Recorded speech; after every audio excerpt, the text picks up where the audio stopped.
समादरणीय भक्तवृन्द, हार्दिक नमन, हार्दिक प्रणाम। भक्तवृन्द, आज दिउँसो 4:52 देखि साँझ 5:24 सम्म ग्रहण रहेको छ, सूर्य ग्रहण। र यो सूर्य ग्रहणको समयमा हामीले जप गर्नुपर्छ। 32 मिनटको यो समयभित्र जप गर्ने, भगवानको कीर्तन गर्ने, भगवानका नामहरू जप्ने र यो प्रकारको कर्म गरियो भने यदि हाम्रो राशि अनुसार ग्रहणको फल अथवा ग्रहणको प्रभाव अशुभ छ भने पनि त्यो घटेर जान्छ। त्यो फल, अशुभ जो फल छ त्यो घटेर जान्छ र शुभ फलको वृद्धि भएर जान्छ। त्यसैले यो समय भनेको भगवानको नाम लिने समय हो। त्यसैले आउनुहोस्, हामी पनि भगवान सूर्यका 108 नामहरूलाई श्रवण गर्नेछौँ र यहाँहरूले सकेसम्म नाम मन्त्रलाई जप गर्नुहोला। र यदि त्यो सम्भव छैन भने पनि यहाँहरूले यो नामावलीलाई श्रवण गर्न सक्नुहुनेछ। आउनुहोस्, सूर्य अष्टोत्तर शतनामावलीलाई श्रवण गरौँ। ओम नमो नमस्तेस्तु सदा विभावसो सर्वात्मनि साप्तहयाय भानवे अनंत शक्तिर्मणिभूषणेन वदस्व भक्ति मम मुक्तिमव्ययाम्। नमः सवित्रे जगदेकचक्षुषे जगत् प्रसूति स्थितिनाशहेतवे त्रयीमयाय त्रिगुणात्मधारिणे विरञ्चि नारायण शङ्करात्मने। ओम अरुणाय नमः। ओम शरण्याय नमः। ओम करुणारससिन्धवे नमः। ओम असमानबलाय नमः। ओम आर्तरक्षकाय नमः। ओम आदित्याय नमः। ओम आदिभूताय नमः। ओम अखिलागमवेदिने नमः। ओम अच्युताय नमः। ओम अखिलज्ञाय नमः। ओम अनंताय नमः। ओम ईनाय नमः। ओम विश्वरूपाय नमः। ओम इज्याय नमः। ओम इंद्राय नमः। ओम भानवे नमः।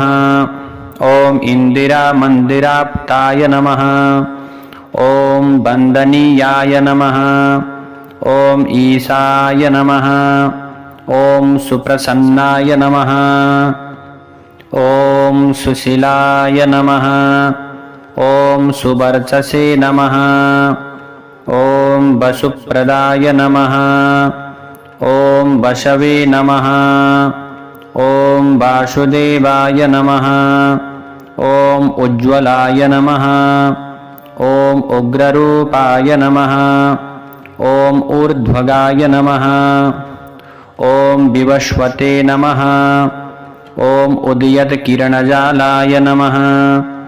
ओम ऋषिकेशाय नमः। ओम ऊर्जस्वलाय नमः। ओम वीराय नमः। ओम निर्जराय नमः। ओम जयाय नमः। ओम ऊर्ध्वयाभावरूपयुक्तसारथये नमः। ओम ऋषिवन्द्याय नमः। ओम रुग्धन्त्रे नमः। ओम ऋक्षचक्रतचराय नमः। ओम ऋजुस्वभावचित्ताय नमः।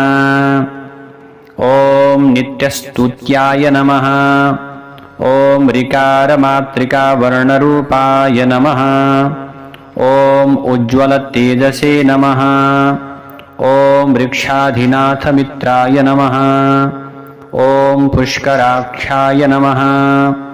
ओम लुप्तदन्ताय नमः। ओम शान्ताय नमः।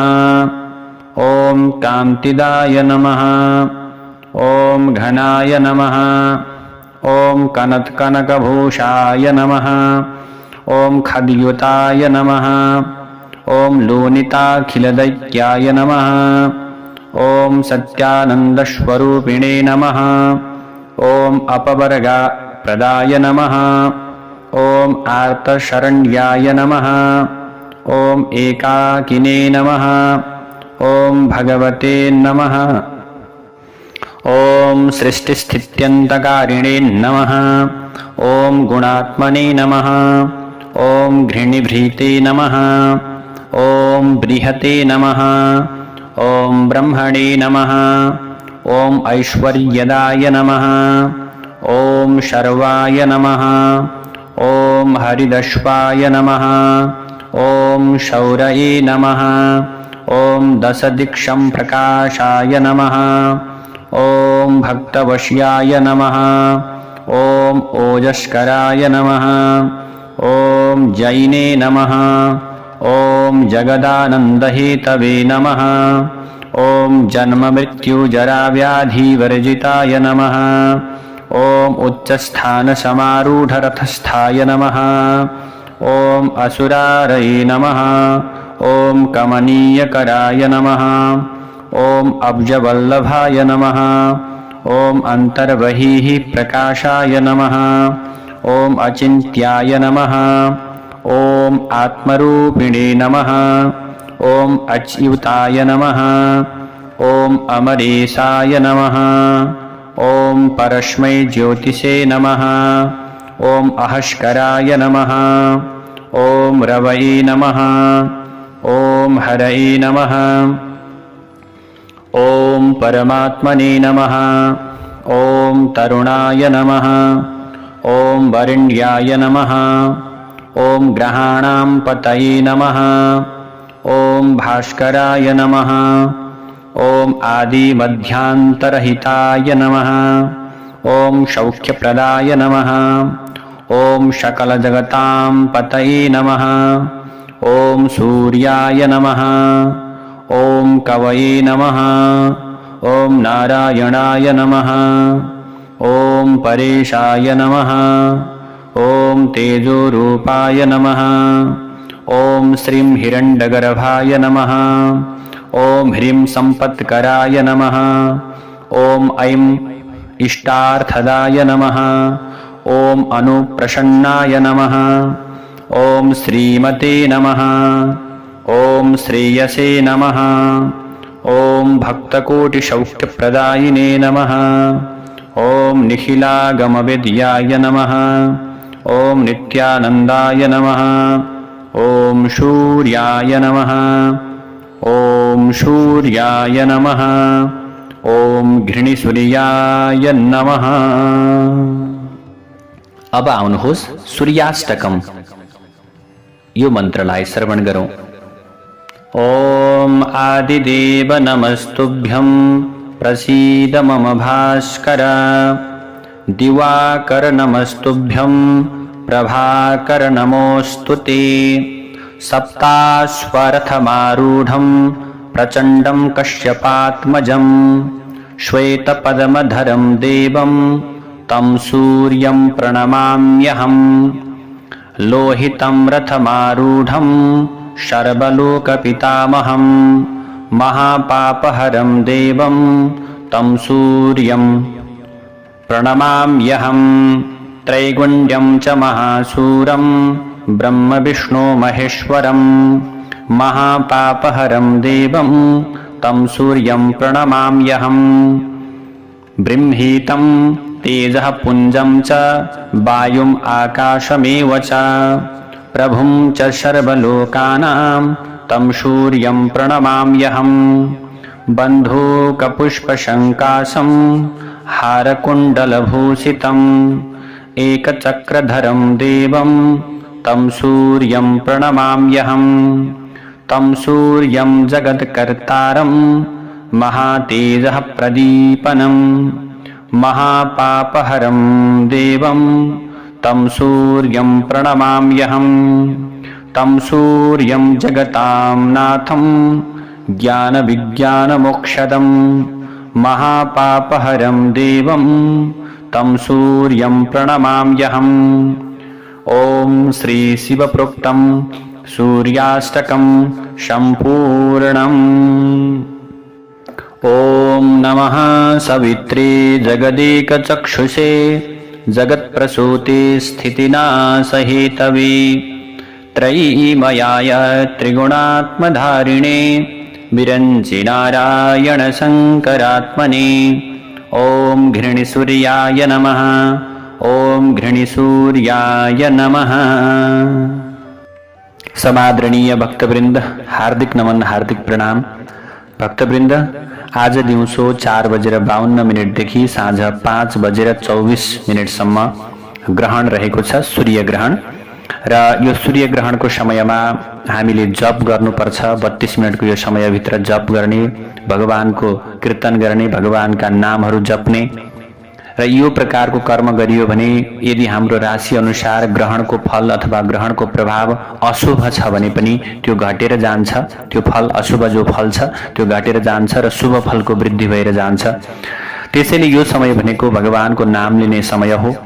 त्यसैले आउनुहोस् हामी पनि भगवान सूर्यका 108 नामहरूलाई श्रवण गर्नेछौँ र यहाँहरूले सकेसम्म नाम मन्त्रलाई जप गर्नुहोला। र यदि त्यो सम्भव छैन भने पनि यहाँहरूले यो नामावलीलाई श्रवण गर्न सक्नुहुनेछ। आउनुहोस् सूर्य अष्टोत्तर शतनामावलीलाई श्रवण गरौँ। ओम नमो नमस्तेस्तु सदा विभावसो सर्वात्मनि साप्तहयाय भानवे अनन्तशक्तिर्मणिभूषणेन वदस्व भक्ति मम मुक्तिमव्ययाम्। नमः सवित्रे जगदेकचक्षुषे जगत् प्रसूति स्थितिनाशहेतवे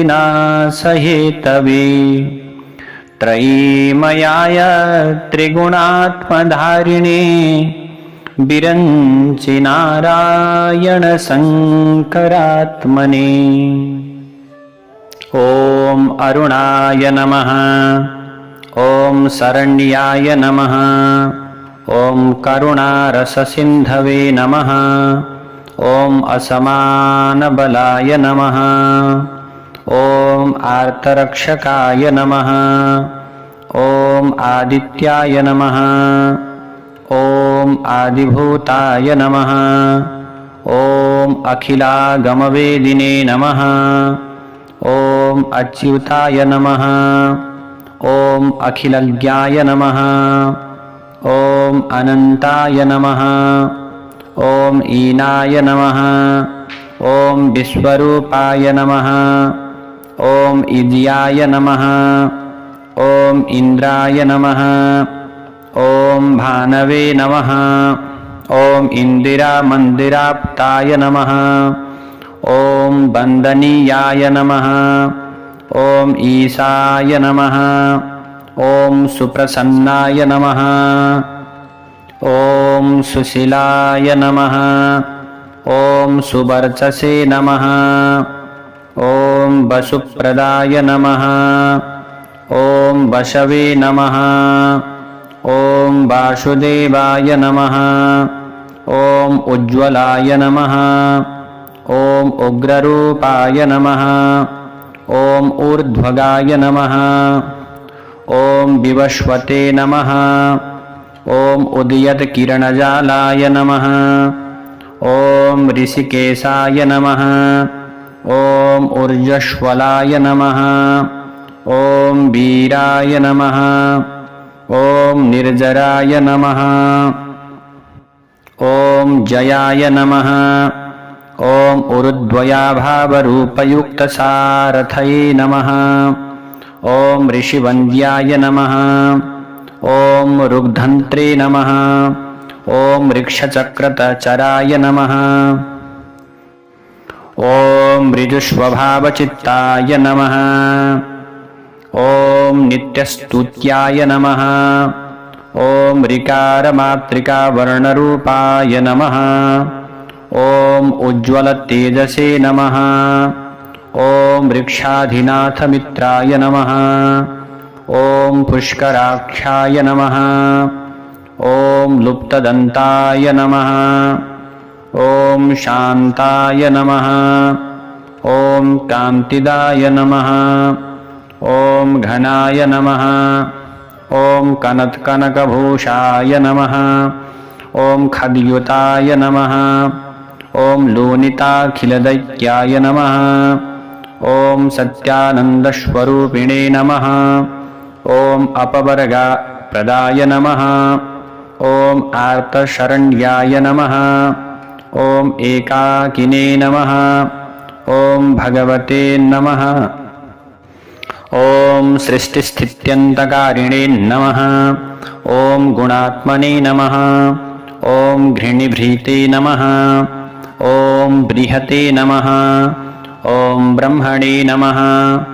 ॐ ऐश्वर्यदाय नमः। ॐ शर्वाय नमः।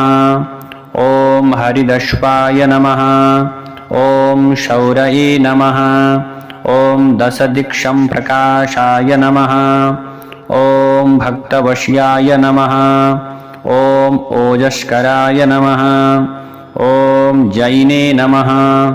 ॐ जगदानन्दहेतवे नमः। ॐ जन्ममृत्युजराव्याधिवर्जिताय नमः। ॐ उच्चस्थानसमारूढरथस्थाय नमः। ॐ असुरारये नमः।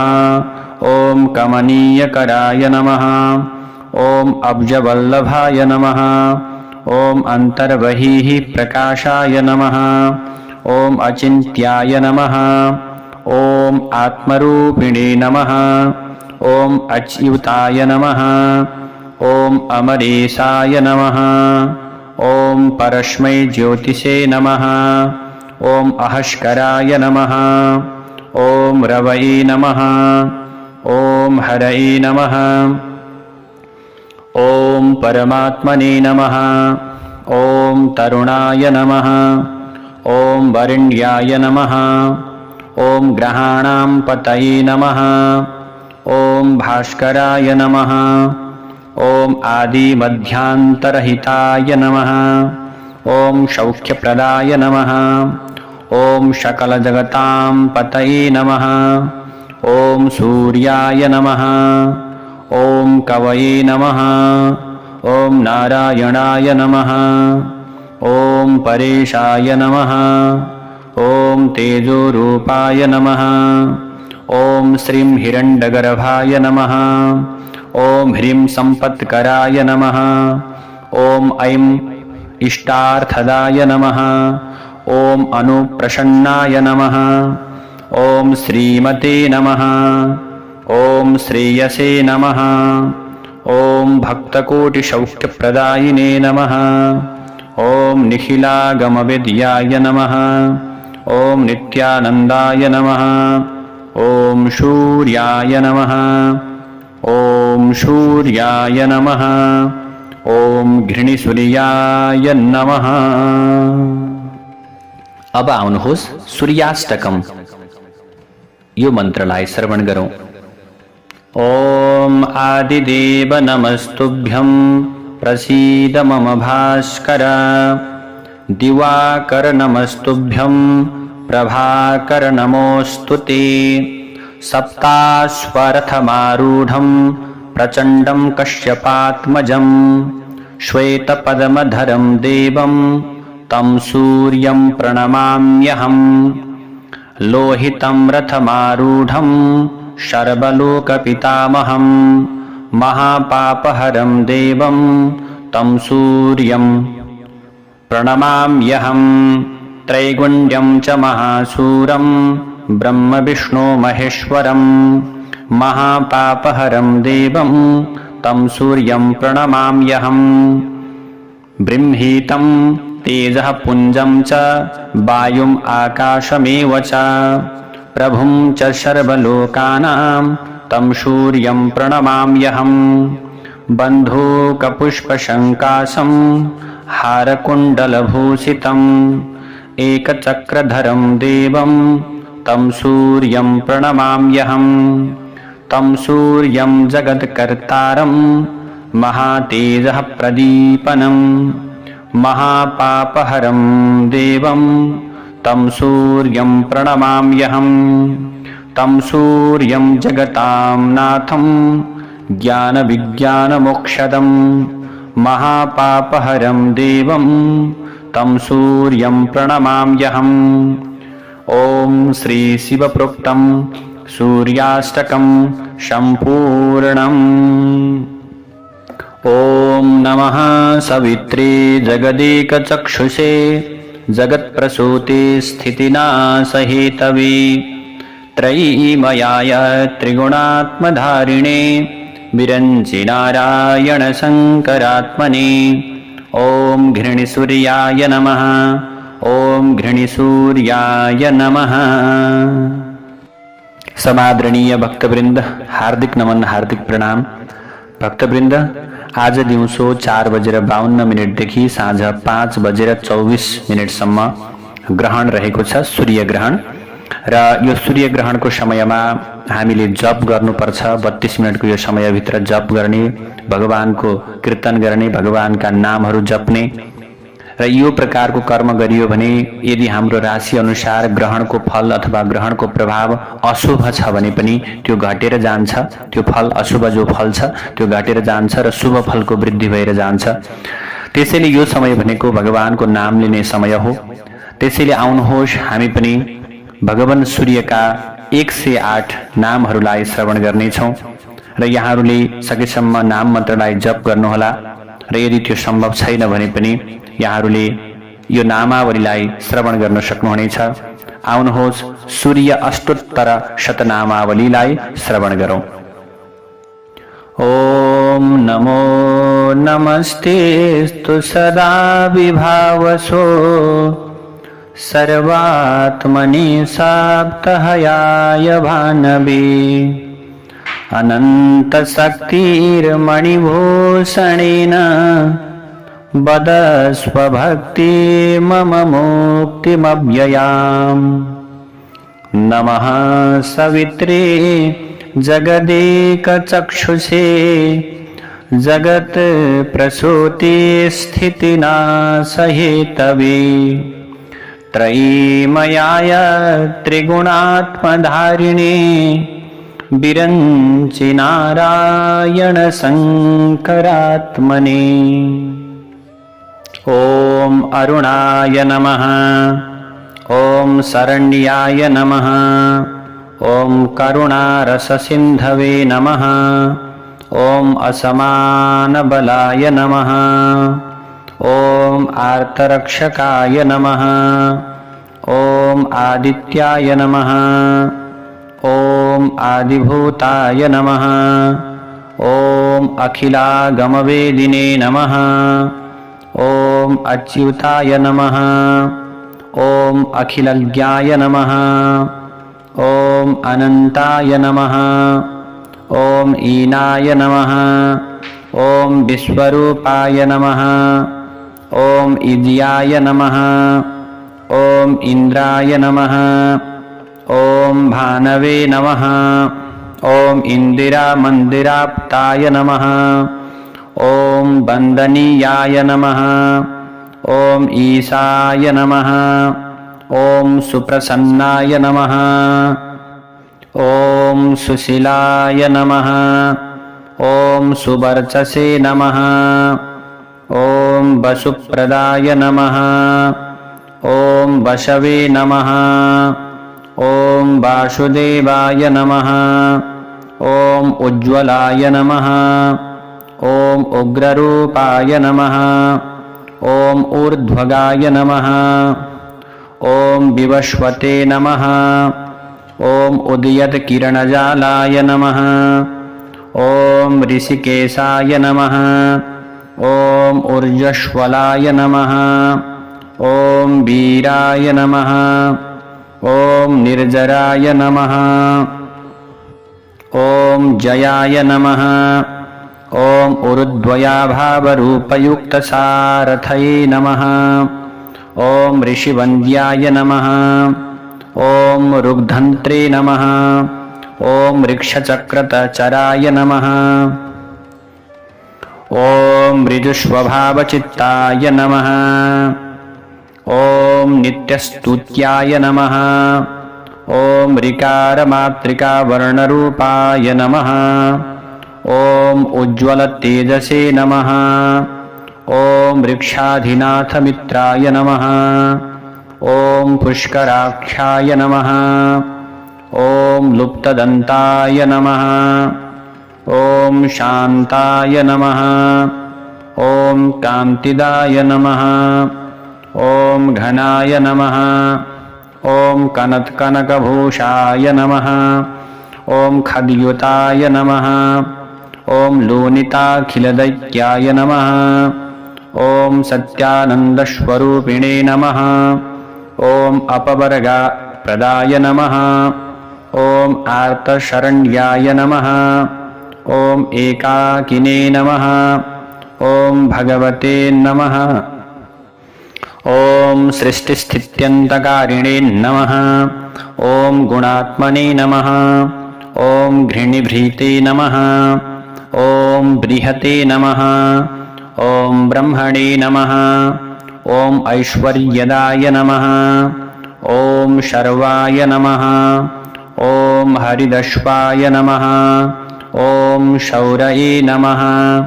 ॐ दशदिक्षं प्रकाशाय नमः। ॐ भक्तवश्याय नमः। ॐ ओजस्कराय नमः। ॐ जैने नमः। ॐ जगदानन्दहेतवे नमः। ॐ जन्ममृत्युजराव्याधिवर्जिताय नमः। ॐ उच्चस्थानसमारूढरथस्थाय नमः। ॐ असुरारये नमः। ॐ कमनीयकराय नमः। ॐ अब्जवल्लभाय नमः। ॐ अन्तर्बहिः प्रकाशाय नमः। ॐ अचिन्त्याय नमः। ॐ आत्मरूपिणे नमः। ॐ अच्युताय नमः। ॐ अमरेशाय नमः। ॐ परस्मै ज्योतिषे नमः। ॐ अहस्कराय नमः। ॐ रवये नमः। ॐ हरये नमः। ॐ परमात्मने नमः। ॐ तरुणाय नमः। ॐ वरेण्याय नमः। ॐ ग्रहाणां पतये नमः। ॐ भास्कराय नमः। ॐ आदिमध्यान्तरहिताय नमः। ॐ सौख्यप्रदाय नमः। ॐ सकलजगतां पतये नमः। ॐ सूर्याय नमः। ॐ कवये नमः। ॐ नारायणाय नमः। ॐ परेशाय नमः। ॐ तेजोरूपाय नमः। ॐ श्रीं हिरण्यगर्भाय नमः। ॐ ह्रीं सम्पत्कराय नमः। ॐ ऐं इष्टार्थदाय नमः। ॐ अनुप्रसन्नाय नमः। ॐ श्रीमते नमः।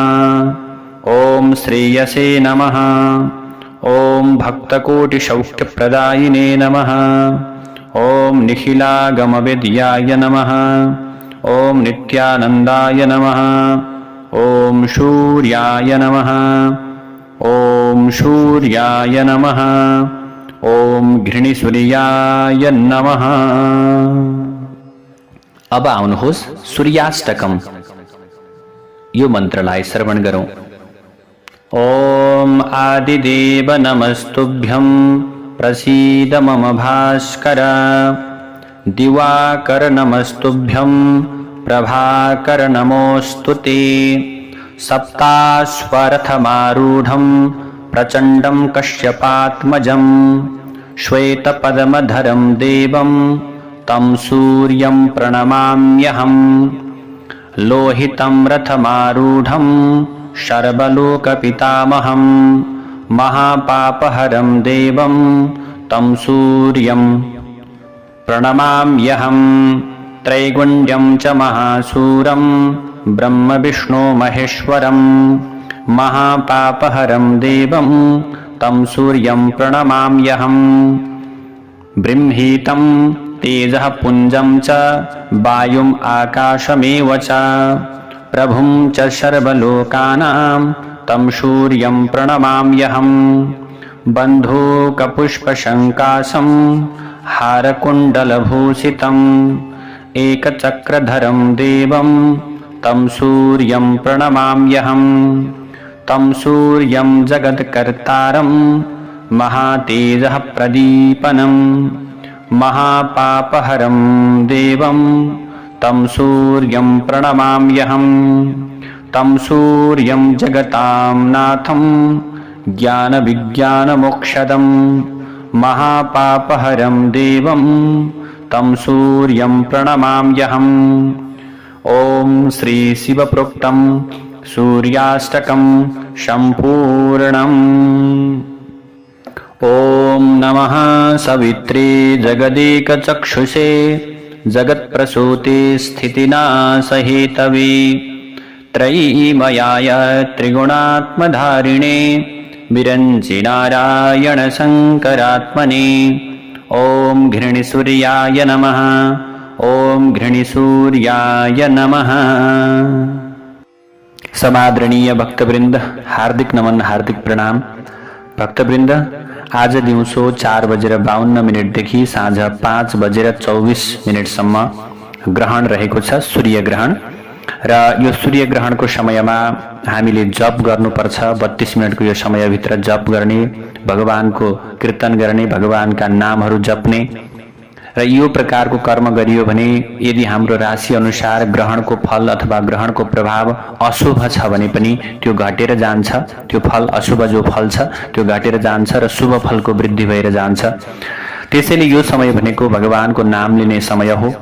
त्यसैले आउनुहोस्, हामी पनि भगवान सूर्यका 108 नामहरूलाई श्रवण गर्नेछौँ र यहाँहरूले सकेसम्म नाम मन्त्रलाई जप गर्नुहोला। र यदि त्यो सम्भव छैन भने पनि यहाँहरूले यो नामावलीलाई श्रवण गर्न सक्नुहुनेछ। आउनुहोस्, सूर्य अष्टोत्तर शतनामावलीलाई श्रवण गरौँ।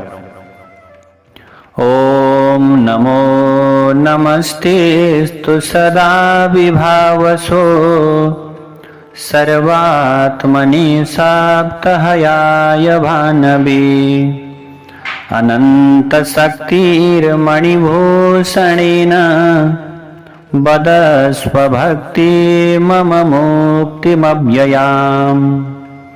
नमः सवित्रे जगदेकचक्षुषे जगत् प्रसूते स्थितिनाशहेतवे त्रयीमयाय त्रिगुणात्मधारिणे विरञ्चि नारायण शङ्करात्मने। ॐ अरुणाय नमः। ॐ शरण्याय नमः। ॐ करुणारससिन्धवे नमः। ॐ असमानबलाय नमः। ॐ आर्तरक्षकाय नमः। ॐ आदित्याय नमः। ॐ आदिभूताय नमः। ॐ अखिलागमवेदिने नमः। ॐ अच्युताय नमः। ॐ अखिलज्ञाय नमः। ॐ अनन्ताय नमः। ॐ ईनाय नमः। ॐ विश्वरूपाय नमः। ॐ इन्द्रियाय नमः। ॐ इन्द्राय नमः। ॐ भानवे नमः। ॐ इन्दिरामन्दिराप्ताय नमः। ॐ वन्दनीयाय नमः। ॐ ईशाय नमः। ॐ सुप्रसन्नाय नमः। ॐ सुशीलाय नमः। ॐ सुवर्चसे नमः। ॐ वसुप्रदाय नमः। ॐ वशवे नमः। ॐ वासुदेवाय नमः। ॐ उज्ज्वलाय नमः। ॐ उग्ररूपाय नमः। ॐ ऊर्ध्वगाय नमः। ॐ विवस्वते नमः। ॐ उदयत्किरणजालाय नमः। ॐ ऋषिकेशाय नमः। ॐ ऊर्जस्वलाय नमः। ॐ वीराय नमः। ॐ निर्जराय नमः। ॐ जयाय नमः। ॐ उरुद्वयाभावरूपयुक्तसारथये नमः। ॐ ऋषिवन्द्याय नमः। ॐ ऋग्धन्त्रे नमः। ॐ ऋक्षचक्रतचराय नमः। ॐ मृदुस्वभावचित्ताय नमः। ॐ नित्यस्तुत्याय नमः। ॐ ऋकारमातृकावर्णरूपाय नमः। ॐ उज्ज्वलतेजसे नमः। ॐ वृक्षाधिनाथमित्राय नमः। ॐ पुष्कराख्याय नमः। ॐ लुप्तदन्ताय नमः। ॐ शान्ताय नमः। ॐ कान्तिदाय नमः। ॐ घनाय नमः। ॐ कनत्कनकभूषाय नमः। ॐ खद्युताय नमः। ॐ लोनिताखिलदैत्याय नमः। ॐ सत्यानन्दस्वरूपिणे नमः। ॐ अपवर्गप्रदाय नमः। ॐ आर्तशरण्याय नमः। ॐ एकाकिने नमः। ॐ भगवते नमः। ॐ सृष्टिस्थित्यन्तकारिणे नमः। ॐ गुणात्मने नमः। ॐ घृणिभृते नमः। ॐ बृहते नमः। ॐ ब्रह्मणे नमः। ॐ ऐश्वर्यदाय नमः। ॐ शर्वाय नमः। ॐ हरिदश्वाय नमः। ॐ शौरये नमः। ॐ दशदिक्षं प्रकाशाय नमः। ॐ भक्तवश्याय नमः। ॐ ओजस्कराय नमः। ॐ जैने नमः। ॐ जगदानन्दहेतवे नमः। ॐ जन्ममृत्युजराव्याधिवर्जिताय नमः। ॐ उच्चस्थानसमारूढरथस्थाय नमः। ॐ असुरारये नमः। ॐ कमनीयकराय नमः। ॐ अब्जवल्लभाय नमः। ॐ अन्तर्बहिः प्रकाशाय नमः। ॐ अचिन्त्याय नमः। ॐ आत्मरूपिणे नमः। ॐ अच्युताय नमः। ॐ अमरेशाय नमः। ॐ परस्मै ज्योतिषे नमः। ॐ अहस्कराय नमः। ॐ रवये नमः। ॐ हरये नमः। ॐ परमात्मने नमः। ॐ तरुणाय नमः। ॐ वरेण्याय नमः। ॐ ग्रहाणां पतये नमः। ॐ भास्कराय नमः। ॐ आदिमध्यान्तरहिताय नमः। ॐ सौख्यप्रदाय नमः। ॐ सकलजगतां पतये नमः। ॐ सूर्याय नमः। ॐ कवये नमः। ॐ नारायणाय नमः। ॐ परेशाय नमः। ॐ तेजोरूपाय नमः। ॐ श्रीं हिरण्यगर्भाय नमः। ॐ ह्रीं सम्पत्कराय नमः। ॐ ऐं इष्टार्थदाय नमः। ॐ अनुप्रसन्नाय नमः। ॐ श्रीमते नमः। ॐ श्रेयसे नमः। ॐ भक्तकोटिसौख्यप्रदायिने नमः। ॐ निखिलागमविद्याय नमः। ॐ नित्यानन्दाय नमः। ॐ सूर्याय नमः। ॐ सूर्याय नमः। ॐ घृणिसूर्याय नमः। अब आउनुहोस् सूर्याष्टकम यो मन्त्रलाई श्रवण गरौँ। ॐ आदिदेव नमस्तुभ्यं प्रसीद मम भास्कर। दिवाकर नमस्तुभ्यं प्रभाकर नमोऽस्तु ते। सप्ताश्वरथमारूढं प्रचण्डं कश्यपात्मजं श्वेतपद्मधरं देवं तं सूर्यं प्रणमाम्यहम्। लोहितं रथमारूढं सर्वलोकपितामहं महापापहरं देवं तं सूर्यं प्रणमाम्यहम्। त्रैगुण्यं च महासूरं ब्रह्मविष्णु महेश्वरं महापापहरं देवं तं सूर्यं प्रणमाम्यहम्।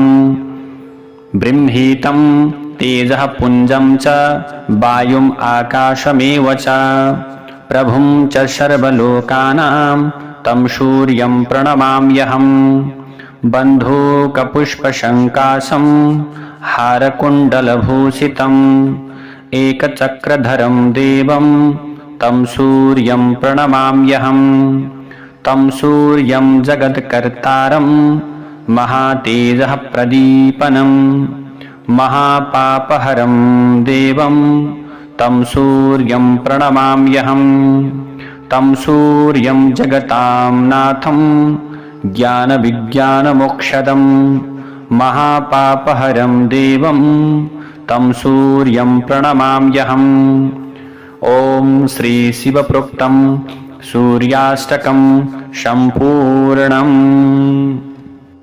ॐ नमः सवित्रे जगदेकचक्षुषे जगत्प्रसूते स्थितिनाशहेतवे त्रयीमयाय त्रिगुणात्मधारिणे विरञ्चिनारायणशङ्करात्मने ॐ घृणिसूर्याय नमः। ॐ घृणिसूर्याय नमः। समादरणीय भक्तवृन्द, हार्दिक नमन, हार्दिक प्रणाम। भक्तवृन्द, आज दिउँसो 4:52 देखि साँझ 5:24 सम्म ग्रहण रहेको छ, सूर्य ग्रहण। र यो सूर्य ग्रहणको समयमा हामीले जप गर्नुपर्छ। 32 मिनटको यो समयभित्र जप गर्ने, भगवानको कीर्तन गर्ने, भगवानका नामहरू जप्ने र यो प्रकारको कर्म गरियो भने यदि हाम्रो राशि अनुसार ग्रहणको फल अथवा ग्रहणको प्रभाव अशुभ छ भने पनि त्यो घटेर जान्छ।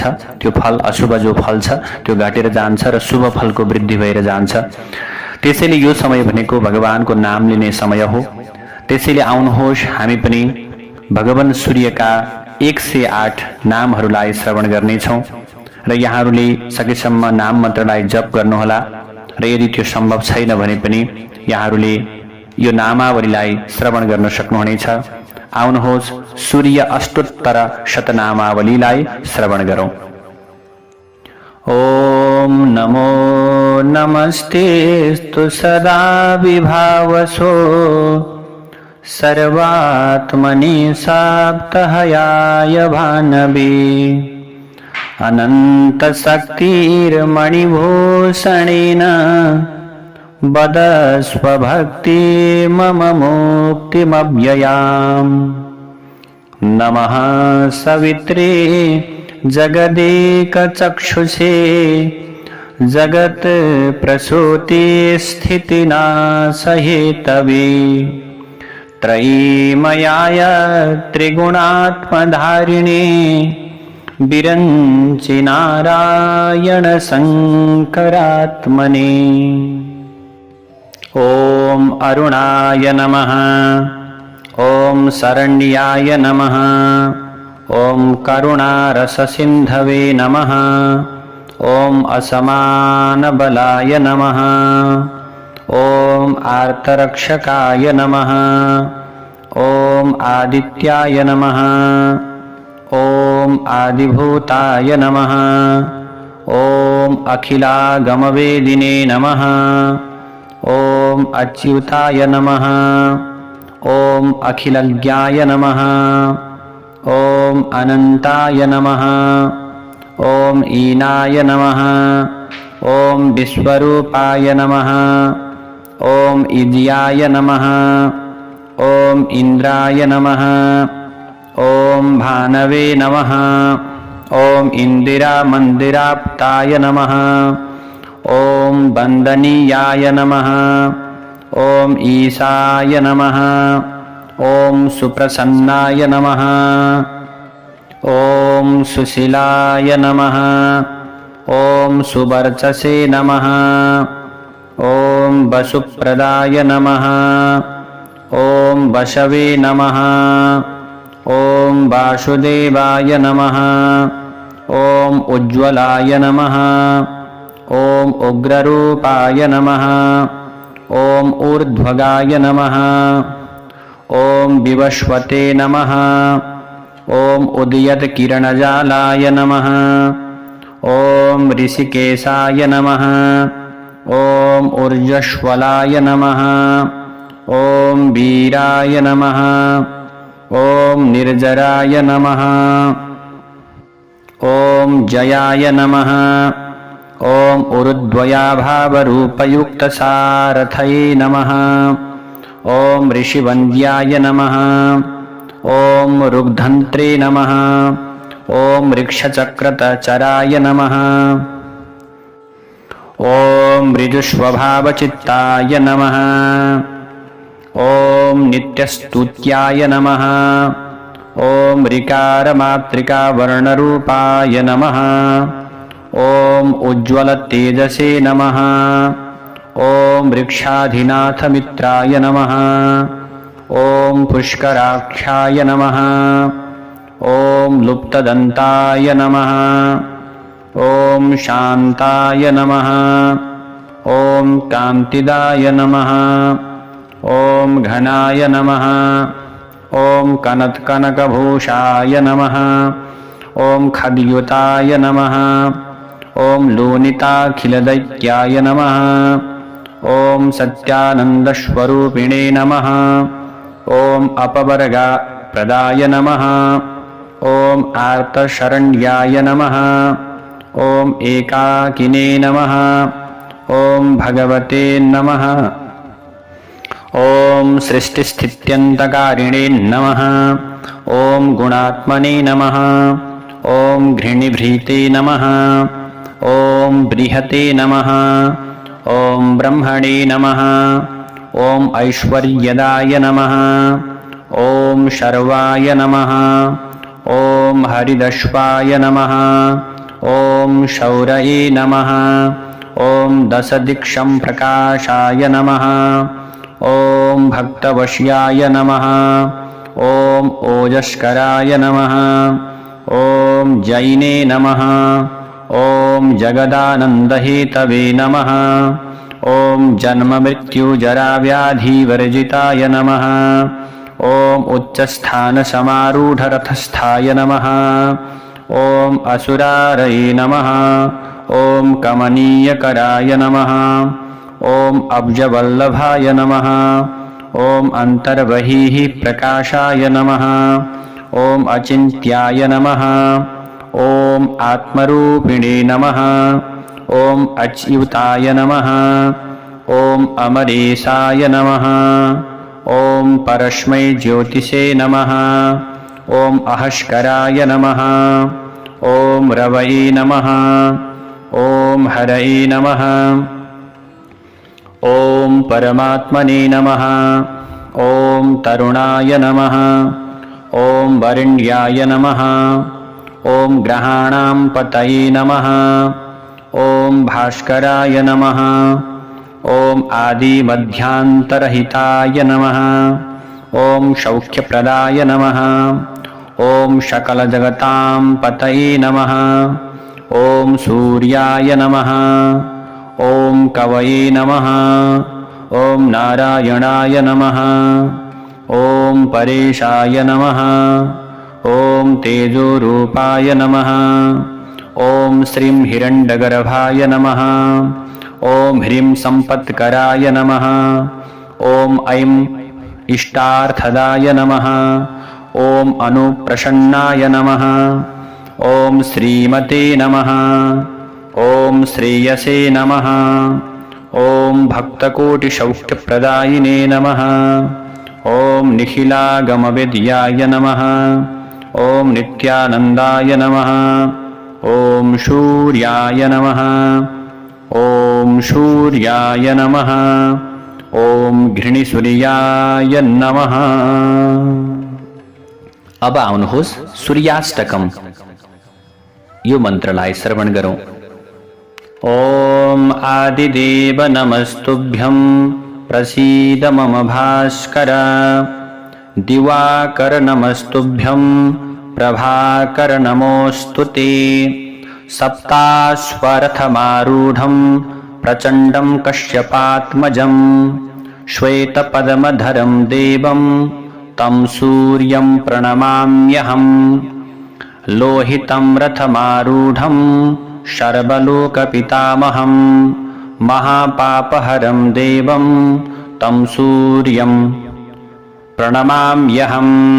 त्रैगुण्यं च महाशूरं ब्रह्म विष्णु महेश्वरं महापापहरं देवं तं सूर्यं प्रणमाम्यहम्। बृंहीतं तेजः पुञ्जं च वायुम् आकाशमेव च प्रभुं च सर्वलोकानां तं सूर्यं प्रणमाम्यहम्। बन्धूकपुष्पशङ्कासं हारकुण्डलभूषितम् एकचक्रधरं देवं तं सूर्यं प्रणमाम्यहम्। तं सूर्यं जगत्कर्तारं महातेजः प्रदीपनं महापापहरं देवं तं सूर्यं प्रणमाम्यहम्। तं सूर्यं जगतां नाथं ज्ञानविज्ञानमोक्षदं महापापहरं देवं तं सूर्यं प्रणमाम्यहम्। ॐ श्री शिवप्रोक्तं सूर्याष्टकं सम्पूर्णम्। ॐ नमः सवित्रे जगदेकचक्षुषे जगत्प्रसूते स्थितिनाशहेतवे त्रयीमयाय त्रिगुणात्मधारिणे विरञ्चि नारायण शङ्करात्मने। ॐ घृणिसूर्याय नमः। ॐ घृणिसूर्याय नमः। समादरणीय भक्तवृन्द, हार्दिक नमन, हार्दिक प्रणाम। भक्तवृन्द, आज दिउँसो 4:52 देखि साँझ 5:24 सम्म ग्रहण रहेको छ, सूर्य ग्रहण। र यो सूर्य ग्रहणको समयमा हामीले जप गर्नुपर्छ। 32 मिनटको यो समयभित्र जप गर्ने, भगवानको कीर्तन गर्ने, भगवानका नामहरू जप्ने र यो प्रकारको कर्म गरियो भने यदि हाम्रो राशि अनुसार ग्रहणको फल अथवा ग्रहणको प्रभाव अशुभ छ भने पनि त्यो घटेर जान्छ। त्यो फल, अशुभ जो फल छ त्यो घटेर जान्छ र शुभ फलको वृद्धि भएर जान्छ। त्यसैले यो समय भनेको भगवानको नाम लिने समय हो। त्यसैले आउनुहोस् हामी पनि भगवान सूर्यका 108 नामहरूलाई श्रवण गर्नेछौँ र यहाँहरूले सकेसम्म नाम मन्त्रलाई जप गर्नुहोला। र यदि त्यो सम्भव छैन भने पनि यहाँहरूले यो नामावलीलाई श्रवण गर्न सक्नुहुनेछ। आउनुहोस् सूर्य अष्टोत्तर शतनामावलीलाई श्रवण गरौँ। ॐ नमो नमस्तेस्तु सदा विभावसो सर्वात्मनि साप्तहयाय भानवे अनन्तशक्तिर्मणिभूषणेन वदस्व भक्ति मम मुक्तिमव्ययाम्। नमः सवित्रे जगदेकचक्षुषे जगत् प्रसूते स्थितिनाशहेतवे त्रयीमयाय त्रिगुणात्मधारिणे विरञ्चि नारायण शङ्करात्मने। ॐ अरुणाय नमः। ॐ शरण्याय नमः। ॐ करुणारससिन्धवे नमः। ॐ असमानबलाय नमः। ॐ आर्तरक्षकाय नमः। ॐ आदित्याय नमः। ॐ आदिभूताय नमः। ॐ अखिलागमवेदिने नमः। ॐ अच्युताय नमः। ॐ अखिलज्ञाय नमः। ॐ अनन्ताय नमः। ॐ ईनाय नमः। ॐ विश्वरूपाय नमः। ॐ इन्द्रियाय नमः। ॐ इन्द्राय नमः। ॐ भानवे नमः। ॐ इन्दिरामन्दिराप्ताय नमः। ॐ वन्दनीयाय नमः। ॐ ईशाय नमः। ॐ सुप्रसन्नाय नमः। ॐ सुशीलाय नमः। ॐ सुवर्चसे नमः। ॐ वसुप्रदाय नमः। ॐ वशवे नमः। ॐ वासुदेवाय नमः। ॐ उज्ज्वलाय नमः। ॐ उग्ररूपाय नमः। ॐ ऊर्ध्वगाय नमः। ॐ विवस्वते नमः। ॐ उदयत्किरणजालाय नमः। ॐ ऋषिकेशाय नमः। ॐ ऊर्जस्वलाय नमः। ॐ वीराय नमः। ॐ निर्जराय नमः। ॐ जयाय नमः। ॐ उरुद्वयाभावरूपयुक्तसारथये नमः। ॐ ऋषिवन्द्याय नमः। ॐ ऋग्धन्त्रे नमः। ॐ ऋक्षचक्रतचराय नमः। ॐ ऋजुस्वभावचित्ताय नमः। ॐ नित्यस्तुत्याय नमः। ॐ ऋकारमातृकावर्णरूपाय नमः। ॐ उज्ज्वलतेजसे नमः। ॐ वृक्षाधिनाथमित्राय नमः। ॐ पुष्कराख्याय नमः। ॐ लुप्तदन्ताय नमः। ॐ शान्ताय नमः। ॐ कान्तिदाय नमः। ॐ घनाय नमः। ॐ कनत्कनकभूषाय नमः। ॐ खद्युताय नमः। ॐ लोनिताखिलदैत्याय नमः। ॐ सत्यानन्दस्वरूपिणे नमः। ॐ अपवर्गप्रदाय नमः। ॐ आर्तशरण्याय नमः। ॐ एकाकिने नमः। ॐ भगवते नमः। ॐ सृष्टिस्थित्यन्तकारिणे नमः। ॐ गुणात्मने नमः। ॐ घृणिभृते नमः। ॐ बृहते नमः। ॐ ब्रह्मणे नमः। ॐ ऐश्वर्यदाय नमः। ॐ शर्वाय नमः। ॐ हरिदश्वाय नमः। ॐ शौरये नमः। ॐ दशदिक्षं प्रकाशाय नमः। ॐ भक्तवश्याय नमः। ॐ ओजस्कराय नमः। ॐ जैने नमः। ॐ जगदानन्दहेतवे नमः। ॐ जन्ममृत्युजराव्याधिवर्जिताय नमः। ॐ उच्चस्थानसमारूढरथस्थाय नमः। ॐ असुरारये नमः। ॐ कमनीयकराय नमः। ॐ अब्जवल्लभाय नमः। ॐ अन्तर्बहिः प्रकाशाय नमः। ॐ अचिन्त्याय नमः। ॐ आत्मरूपिणे नमः। ॐ अच्युताय नमः। ॐ अमरेशाय नमः। ॐ परस्मै ज्योतिषे नमः। ॐ अहस्कराय नमः। ॐ रवये नमः। ॐ हरये नमः। ॐ परमात्मने नमः। ॐ तरुणाय नमः। ॐ वरेण्याय नमः। ॐ ग्रहाणां पतये नमः। ॐ भास्कराय नमः। ॐ आदिमध्यान्तरहिताय नमः। ॐ सौख्यप्रदाय नमः। ॐ सकलजगतां पतये नमः। ॐ सूर्याय नमः। ॐ कवये नमः। ॐ नारायणाय नमः। ॐ परेशाय नमः। ॐ तेजोरूपाय नमः। ॐ श्रीं हिरण्यगर्भाय नमः। ॐ ह्रीं सम्पत्कराय नमः। ॐ ऐं इष्टार्थदाय नमः। ॐ अनुप्रसन्नाय नमः। ॐ श्रीमते नमः। ॐ श्रेयसे नमः। ॐ भक्तकोटिसौख्यप्रदायिने नमः। ॐ निखिलागमविद्याय नमः। ॐ नित्यानन्दाय नमः। ॐ सूर्याय नमः। ॐ सूर्याय नमः।